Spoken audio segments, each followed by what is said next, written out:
Yeah.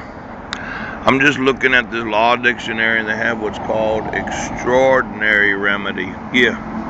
A remedy that attempts to make possible relief that cannot usually be obtained in an ordinary court action.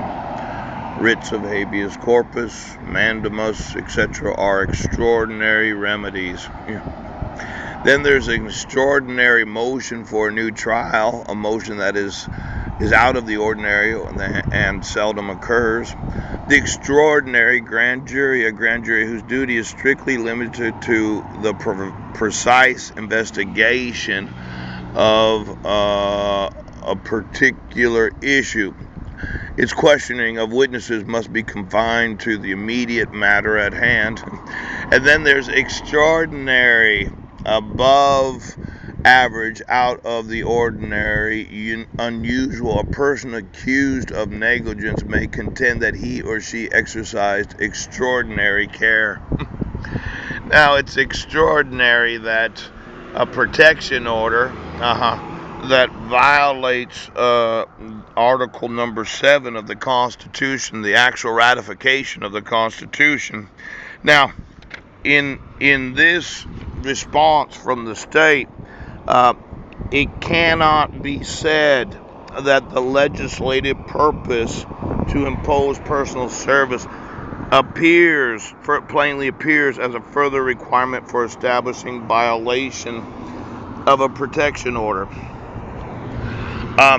They would say it cannot be said that a legislative purpose to impose personal service plainly appears as a further requirement for establishing violation of a protection order.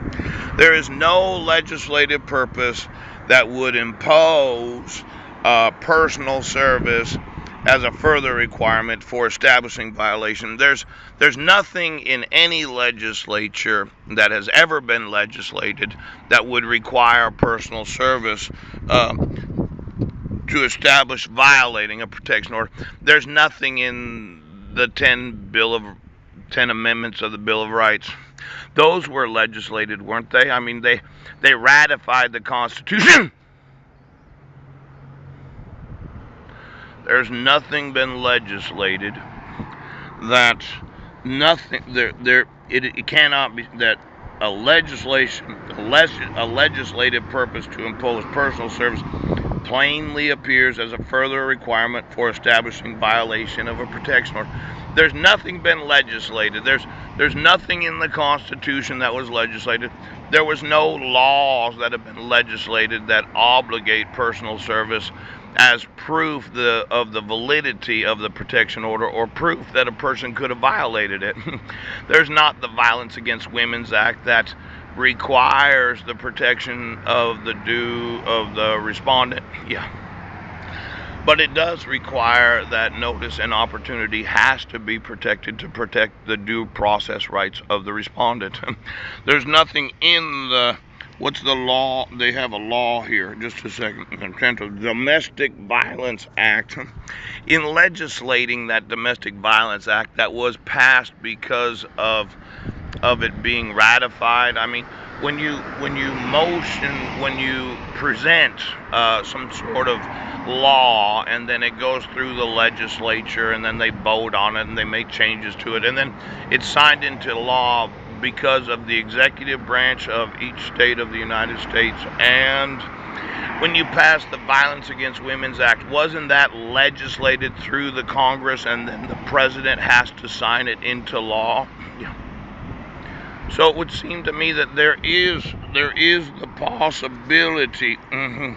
It can be said that a legislated purpose to impose personal service does plainly appear as a further requirement for establishing violation of a protection order. If I was to look at every law that requires civil rights to be enforced, all of them are legislated, aren't they?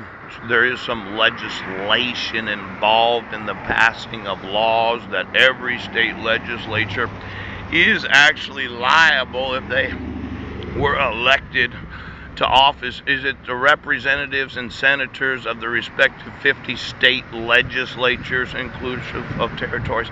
Did they actually vote on the laws, and then they agreed that that was the law that was going to be legislated, and it was a requirement of law to protect the due process rights of every state constitution?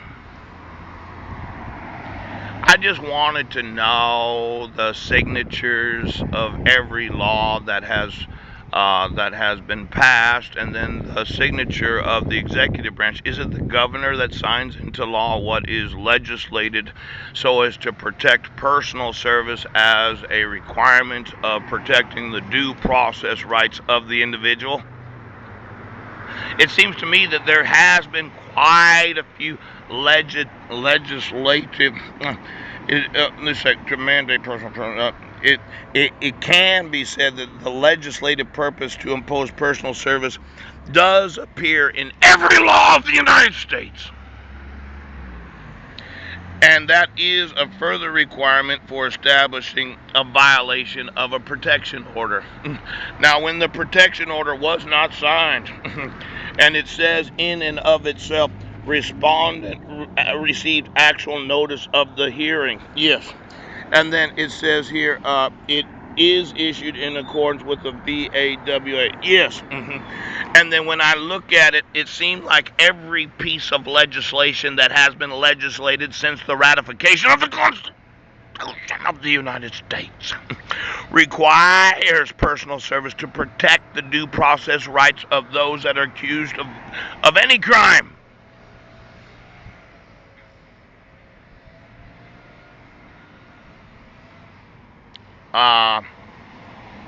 I think personal service has been legislated into every law of the United States.